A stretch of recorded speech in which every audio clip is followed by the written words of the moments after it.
Israel Iran మధ్య జరుగుతున్న యుద్ధం తీవ్ర స్థాయికి చేరింది. ఈ యుద్ధంలో అమెరికా ప్రత్యక్షంగా ప్రవేశించింది. ఇరాన్కు చెందిన 3 ప్రధాన అణుస్థావరాలపై అమెరికా దాడి చేసింది. ఇరాన్లోని ఫ్లోడో, నాంటాస్, ఇస్నపహాన్ అణు కేంద్రాలపై దాడి చేసి వాటిని ధ్వంసం చేసింది. ఈ క్రమంలో ఇజ్రాయెల్పై ఇరాన్ భీకర స్థాయిలో విరుచుకుపడింది. ఇరాన్కు చెందిన ప్రతిష్టాత్మక మిజైల్గా భావించే కోరం షహర్ 4ను ఇజ్రాయెల్పై ప్రయోగించింది. ఇరాన్ ఇజ్రాయెల్ యుద్ధంలో ప్రత్యక్షంగా అమెరికా పాల్గొనడంపై ఇరాన్లో ఆగ్రహ జ్వాలలు అలుముకున్నాయి.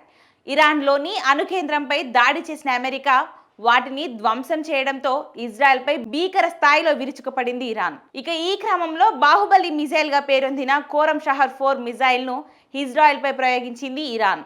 ఇరాన్ వద్ద ప్రస్తుతం ఉన్న క్షిపణులలో అత్యంత శక్తివంతమైనదిగా కోరం షహర్ 4 పేరుంది. ఈ మిజైల్ ను ఇజ్రాయెల్ పై ప్రయోగించింది ఇరాన్. అంతేకాక మరో 40 మిజైల్స్ ను ఏకధాటిగా ఇజ్రాయెల్లోని పలు కీలక స్థావరాలపై ప్రయోగించినట్లు ఇరాన్ మీడియాలో పేర్కొంది. ఇక ఈ దాడుల్లో ఇజ్రాయెల్లోని Ben Gurion airport, logistics hub, command control భవనాలు నేలమట్టమైనట్లు తెలుస్తోంది. ఈ మిజైల్స్ ను ఇరాన్ ఏరోస్పేస్ ఇండస్ట్రీస్ సంస్థ రూపొందించింది.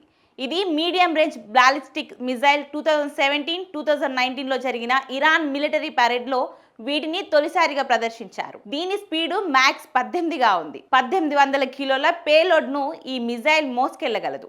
దాదాపు 2000 కిలోమీటర్ల వరకు ఈ మిజైల్ దాడులను చేయవచ్చు. మరోవైపు అమెరికా సైతం ఇరాన్పై దాడులు చేస్తున్న క్రమంలో ప్రపంచ దేశాలకు బిగ్ షాక్ ఇచ్చేందుకు ఇరాన్ సిద్ధమవుతున్నట్లు తెలుస్తుంది. ప్రపంచంలోనే చమురు వాణిజ్యానికి కీలకమైన హార్మోజ్ జలసంధిని మూసివేసేందుకు సిద్ధమవుతుంది. ఇక ఏ క్షణమైనా ఇరాన్ ఈ సంచలన నిర్ణయం తీసుకునే అవకాశం ఉంది. దీంతో ప్రపంచ దేశాలు వణికిపోతున్నాయి. ఈ క్రమంలోనే మరికొన్ని గంటల్లో హార్మోజ్ జలసంధిని మూసివేస్తామని Iran IRGC navy commander Ali Reza వెల్లడించారు.